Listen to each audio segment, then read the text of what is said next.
desconhecido na estrada.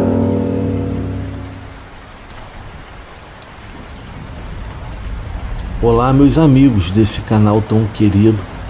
O meu nome é Lennon.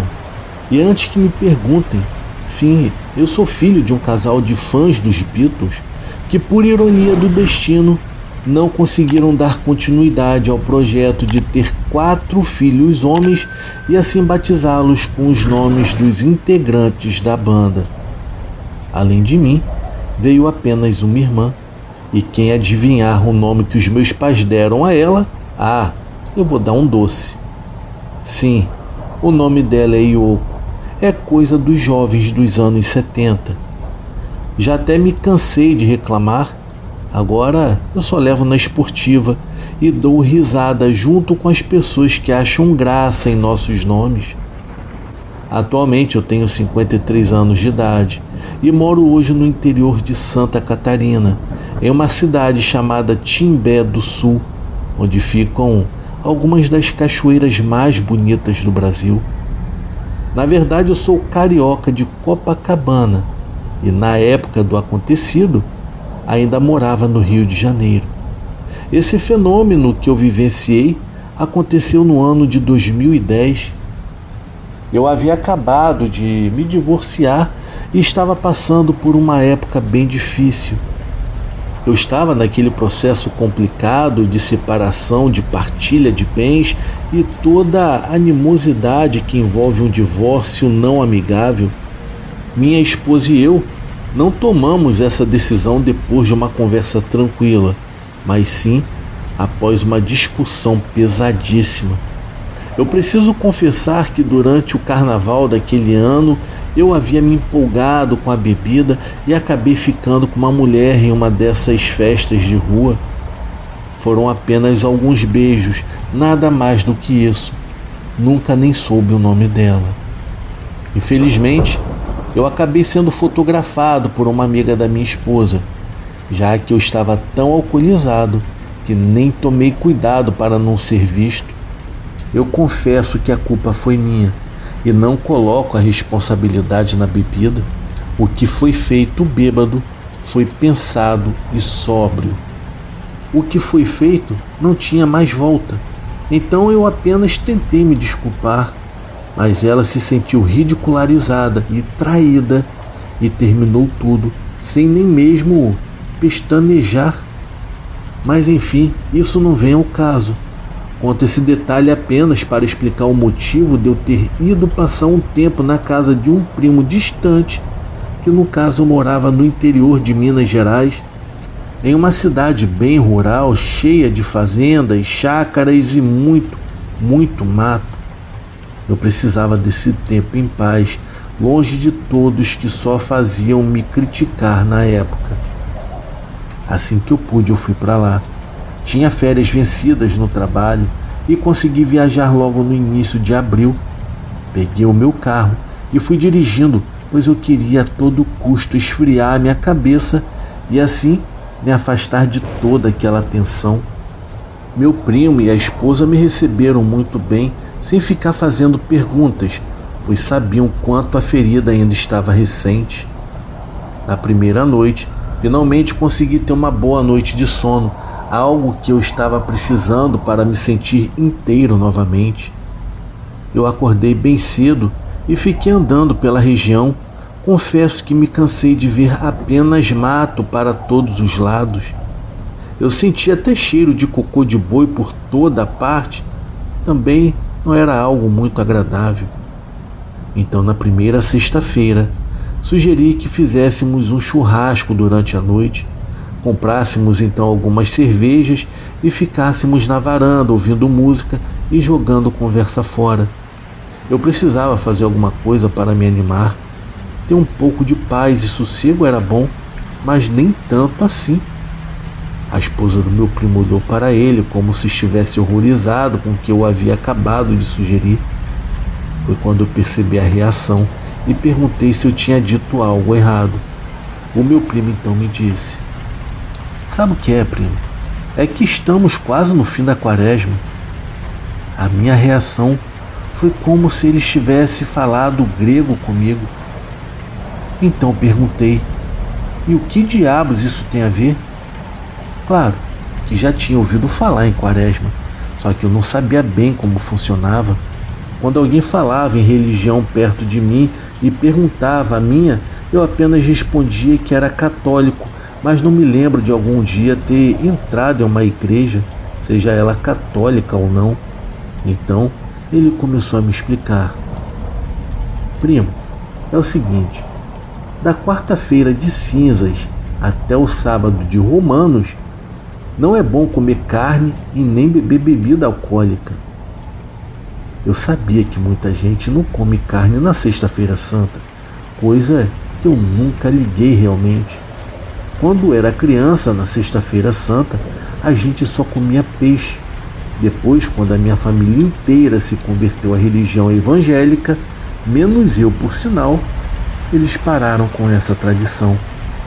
Eu nunca dei importância a essas práticas e juro que nem tinha me dado conta de que já era quinta-feira, véspera da Sexta-feira da Paixão.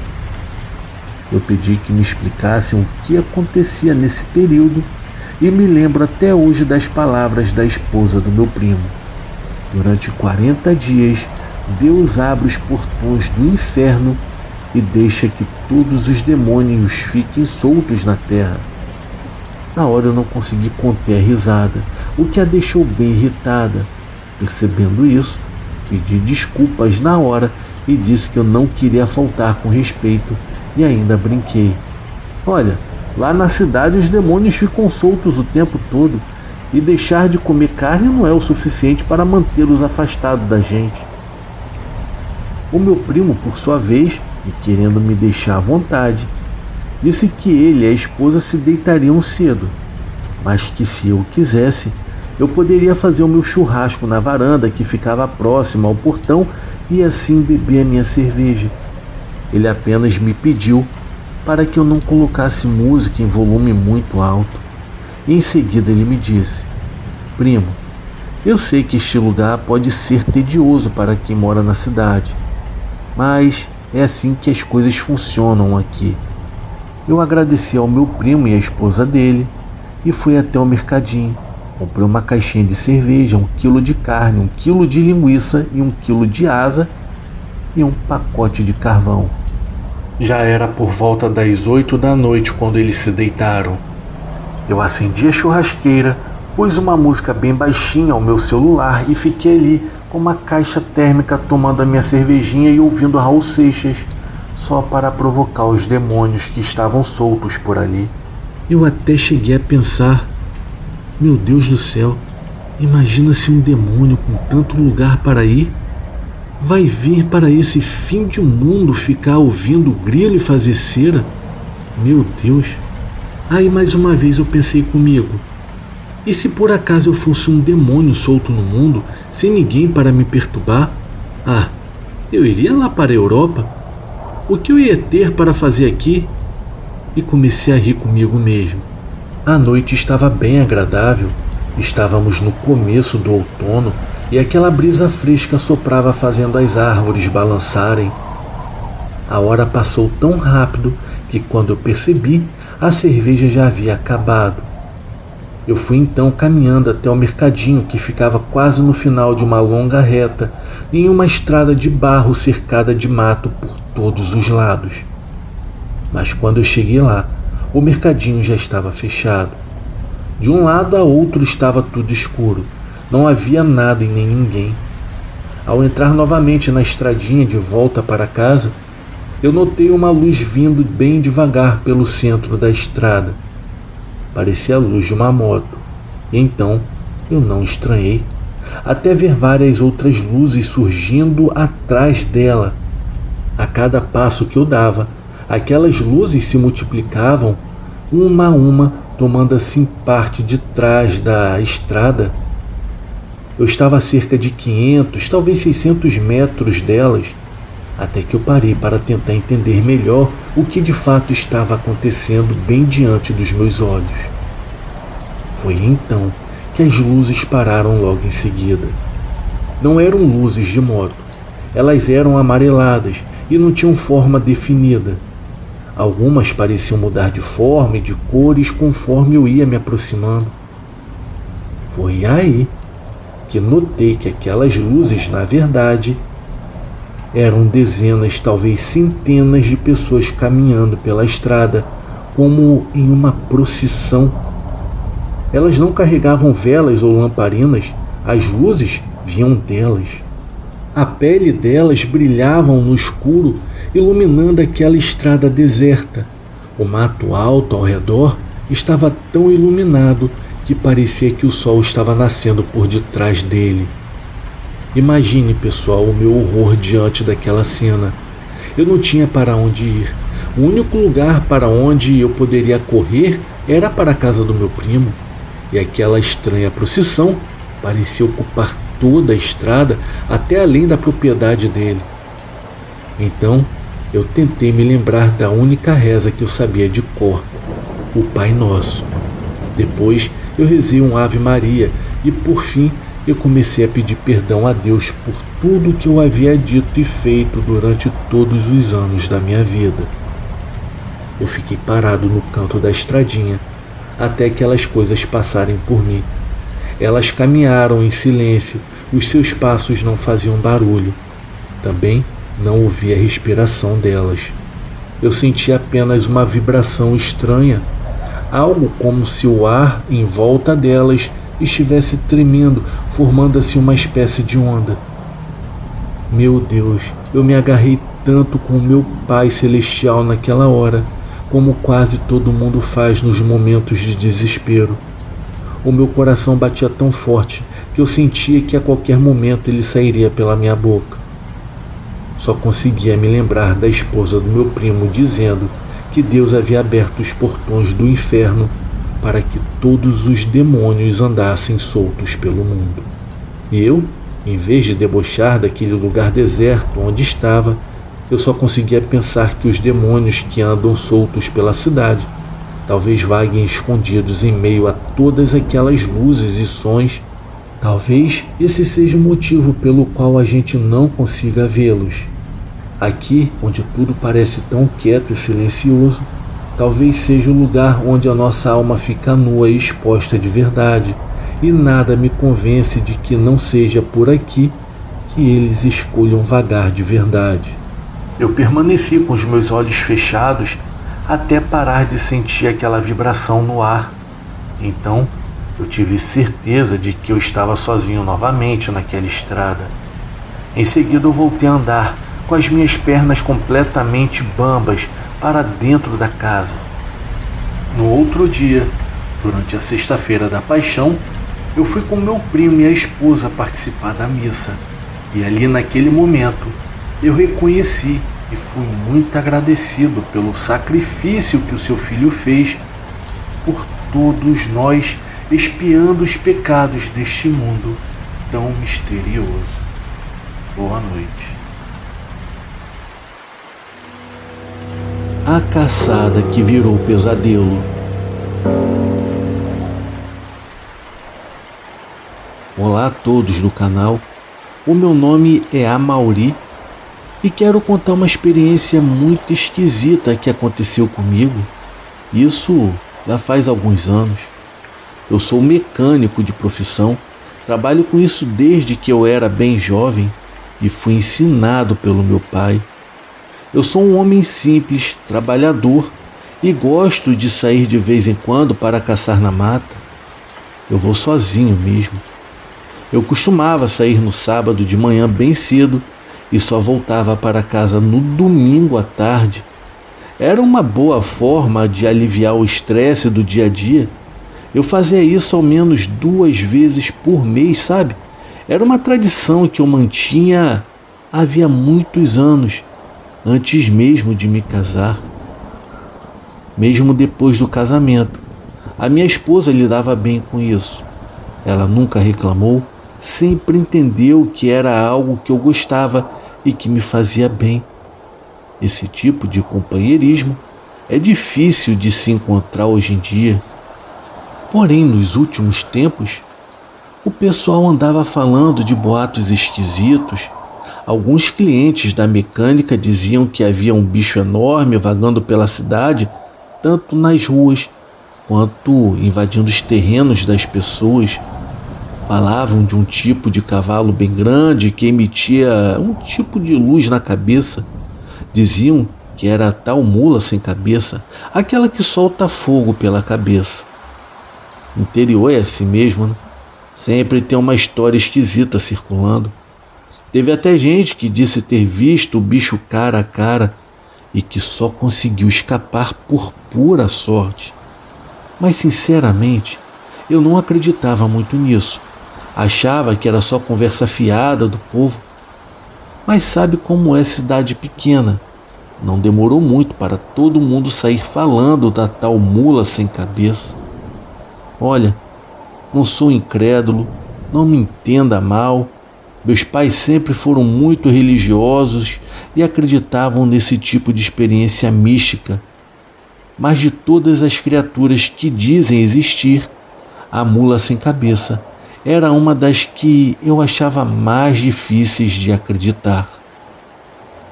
Só que a minha descrença não ajudou muito, porque a minha mulher acreditou em tudo que estavam falando. Ela não me deu paz quando soube que eu ia caçar no fim de semana. Ela chorou, implorou, disse que eu poderia topar com esse bicho me dar muito mal. Mas sabe como é? A rotina do trabalho é tão intensa e cansativa que nem a pau eu iria abrir mão do meu hobby por conta de fofoca do povo. A preocupação da minha esposa foi tanta que ela chamou até alguns vizinhos para tentar me convencer. Uma vizinha nossa bem próxima foi uma das que disseram ter visto tal bicho. Ela veio aqui em casa junto com a minha esposa para tentar me fazer desistir, mas eu não dei ouvidos.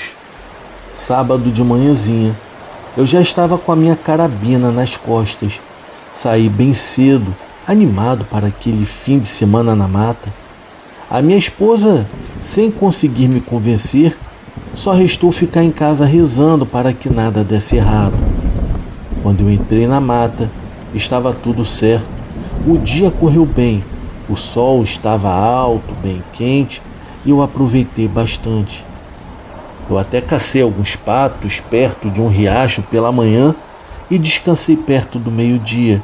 E quando foi à tarde, assim que o sol começou a se pôr, eu já fui me preparando para passar a noite. Eu fiz um fogo, assei uma carne e tomei um pouco de cachaça que eu havia levado. A noite estava boa, muito boa na verdade. Eu até fiquei pensando o quão bobo eu teria sido se eu tivesse ficado em casa por causa de fofoca do pessoal. Na verdade é que a gente sempre precisa parar para descansar a cabeça às vezes. Sempre que eu ia dormir na mata, eu levava uma rede para me deitar. Eu sempre deixava ela um pouco alta por precaução, mas naquela noite me deu uma sensação estranha. Olhei para o céu, já estava escuro e um pouco frio. Eu estava satisfeito com a carne e um pouco alterado por conta do álcool. Algo me dizia que eu deveria colocar a rede um pouco mais alta na árvore, mesmo que isso dificultasse levantar durante a noite. Eu segui a minha intuição. Eu fiquei mais um tempo acordado. Eu terminei a carne, bebi mais um pouco e quando eu me deitei na rede, eu peguei num sono rapidamente. A minha mochila e a minha arma estavam logo abaixo de mim. Eu dormi bem, sem muitas preocupações, só pensando em acordar cedo e assim aproveitar o dia seguinte. Mas foi aí que algo muito esquisito aconteceu. Certa hora da noite, quando a lua já estava quase no topo, eu acordei de repente, sem motivo aparente. Acordei no susto, meio zonzo, com a cabeça doendo um pouco. Levantei a cabeça e olhei em volta só para conferir se tinha algo por perto. Vai que era algum bicho, né? Mas não havia nada. Eu fiquei até um pouco irritado. Ninguém gosta de acordar assim do nada. Então, recostei a cabeça para dormir de novo. Só que foi aí que tudo começou. Eu estava debaixo de uma árvore grande e o mato ao redor era um pouco denso. Mas quando olhei para frente, no meio das árvores, eu vi uma luz vermelha. Na hora eu achei estranho, não é comum ver luzes assim no mato, mas também não é impossível. Já vi mato pegando fogo antes. Então logo pensei que pudesse ser isso, uma queimada ou até mesmo algum incêndio. Só que então eu comecei a ouvir um som estranho. Eram cascos. O barulho ficava mais alto, mais próximo, e a luz parecia crescer, iluminando as coisas ao meu redor. Naquele instante, eu percebi que não era incêndio nem queimada, era um cavalo. A história que o povo contava logo veio à minha mente. Eu me arrependi muito por ter sido teimoso, mas isso não iria me ajudar naquele momento. Peguei a minha arma rapidamente e me preparei para ir embora, torcendo para que aquilo não me visse. Eu comecei a me erguer na rede, me preparando para levantar, mas para o meu azar, um galho da árvore rangeu. Aquela coisa que já estava mais perto ouviu o barulho. Ela veio trotando na minha direção. O som dos cascos batendo no chão ficou cada vez mais forte. Não deu tempo de fazer nada. Quando percebi, ela já estava bem na minha frente. Então finalmente eu pude ver a tal figura. Era enorme, muito grande mesmo, maior que um cavalo normal. Era forte, parrudo e pelo negro. E o pior de tudo, no lugar da cabeça havia apenas um feixe luminoso que emanava uma forte labareda e cobria parte do caminho por onde a coisa passava. Naquele momento meu coração quase saiu pela boca. Eu fiquei tremendo, feito bobo ao ver aquela coisa que parou bem na minha frente, batendo as patas no chão, e naquele instante eu tive a plena consciência de que qualquer erro poderia custar minha vida. Então claramente eu peguei a minha arma, mirei no bicho e não pensei duas vezes, eu atirei. O barulho do tiro fez a criatura dar um pinote e tenho certeza de que eu acertei mesmo que fosse de raspão. Eu aproveitei a brecha e saí correndo pela mata, deixando tudo para trás, com o coração disparado e ouvindo o som dos cascos correndo atrás de mim. Eu não sou besta e nem me atrevi a olhar para trás para ver onde aquilo estava. Eu só corri, escolhendo os lugares mais densos para o mínimo atrasar tal criatura. E por sorte, eu sabia que bem perto havia um casebre de taipa abandonado, onde eu poderia me proteger. Foi quando as minhas pernas começaram a doer, mas juntei toda a energia que eu tinha e fui direto para lá. O problema era que o casebre ficava em um campo mais aberto e eu teria que correr ainda mais rápido, torcendo para que o bicho não me alcançasse, pois graças a Deus eu avistei a cabana ao longe e corri sem parar. Quando cheguei perto, arrisquei uma breve olhada para trás e vi que a criatura estava um pouco mais distante. Estava tudo escuro, mas eu consegui enxergar a luz daquele ser iluminado na mata. Corri para o casebre e, por sorte, a porta ainda estava usável. Haviam tábuas nas janelas, o que foi ótimo para minha salvação. Eu fechei a porta e empurrei uns móveis que já estavam meio podres contra a entrada, barrando a passagem e dando mais resistência caso ele tentasse se jogar contra ela. Não demorou muito para que a criatura chegasse e começasse a rondar o lugar. Tudo ficou escuro e silencioso, mas eu consegui ouvir os passos e ver a luz passando pelas frestas das tábuas. O medo era paralisante, mas eu sabia que eu precisava fazer algo. Tremendo, eu coloquei o cano da arma em um espaço entre as tábuas e esperei aquela coisa passar. Mesmo com aquela luz incomodando os meus olhos, eu mirei e comecei a atirar contra ela. Os tiros ecoaram na noite e eu rezava para que cada bala encontrasse o alvo. Graças a Deus, acertaram em cheio. O bicho foi atingido por várias vezes E eu tive a certeza disso quando vi a criatura saindo correndo, meio manca e torta, deixando para trás um rastro horrível de fedor de queimado e sangue no chão. Naquele momento, eu quase chorei de alívio. Eu havia escapado e por pouco, mas eu havia escapado. Apesar da sensação de segurança, eu não tive coragem de sair do casebre. O medo de encontrar aquela coisa de novo me fez decidir esperar até o amanhecer. Quando tudo estava mais calmo, quando finalmente o sol começou a nascer e a luz da manhã entrou pelas frestas, eu senti uma onda de alívio. Esperei até ter certeza de que era seguro e então eu saí daquele lugar. A mula não estava mais lá e a sensação de perigo havia diminuído. Eu voltei para onde eu havia largado as minhas coisas, recolhi tudo e fui direto para casa, decidido a nunca mais andar durante a noite naquela mata. Quando eu cheguei, eu estava exausto, sujo e ainda tremendo. A minha esposa se assustou muito ao me ver e veio chorando me abraçar, perguntando o que havia acontecido. Mas eu estava tão cansado que nem consegui responder. Só fui direto tomar um banho. Foi então que, enquanto eu estava debaixo do chuveiro, a minha esposa gritou do lado de fora dizendo que a nossa vizinha, aquela que tinha tentado me convencer a não ir, havia aparecido toda machucada e a mesma estava de cama. Ela disse que iria visitá-la. Na mesma hora eu me arrepiei. Não era possível que ela também tivesse encontrado a tal criatura e ninguém tinha ouvido nada. Achei aquilo muito estranho.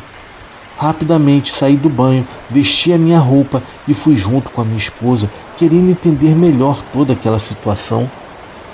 E quando chegamos, já haviam algumas pessoas saindo da casa, incluindo o médico que a atendeu. Ficamos apenas eu, a minha esposa e a vizinha. O clima ali estava bem estranho. Fomos até o quarto e ela estava lá. À primeira vista, não havia nada suspeito.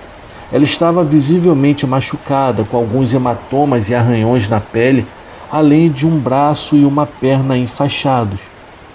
Tudo indicava uma queda, como ela mesma alegou. Ela era idosa, havia se mudado há pouco tempo para a cidade e sempre foi gentil e bondosa. Então eu acreditei. Mas quando estávamos saindo, ela se despediu e levantou um pouco o braço machucado. A bandagem se soltou um pouco e foi aí que eu vi. Perto do ombro dela havia um buraco muito parecido com um ferimento de bala. Na hora eu fiquei branco. Ela e a minha esposa perceberam, mas eu não disse nada, apenas abaixei a cabeça. A minha esposa entendeu que havia algo estranho, mas também não falou nada. Em seguida fomos embora, deixando a nossa vizinha com o olhar perturbado. Assim que chegamos em casa, a minha esposa logo me pressionou. O que diabos aconteceu com você? Por que ficou tão estranho na casa da nossa vizinha? Foi quando eu decidi contar tudo para ela. O encontro, a perseguição, os tiros que eu dei na tal criatura. Ela chorou e veio me abraçar, depois rezou um terço em agradecimento pela minha vida. Dias depois, a nossa vizinha se mudou. Provavelmente ficou com medo de que a história se espalhasse, mas eu nunca contei nada e nem a minha esposa. Guardamos essa história por muito tempo e até hoje sinto calafrios quando eu penso nela. Nunca mais vimos a vizinha, nem tivemos notícias dela. Nunca mais esse bicho foi visto por aqui. Mas isso me faz pensar. Certamente há mais coisas aí fora do que podemos imaginar. E depois disso, nunca mais duvidei dessas histórias. Vai que da próxima vez eu não tenha tanta sorte como da última. Muito obrigado por ouvirem o meu relato. Espero que tenham gostado. Garanto que foi tudo a mais absoluta verdade. Uma boa noite a todos e fiquem com Deus.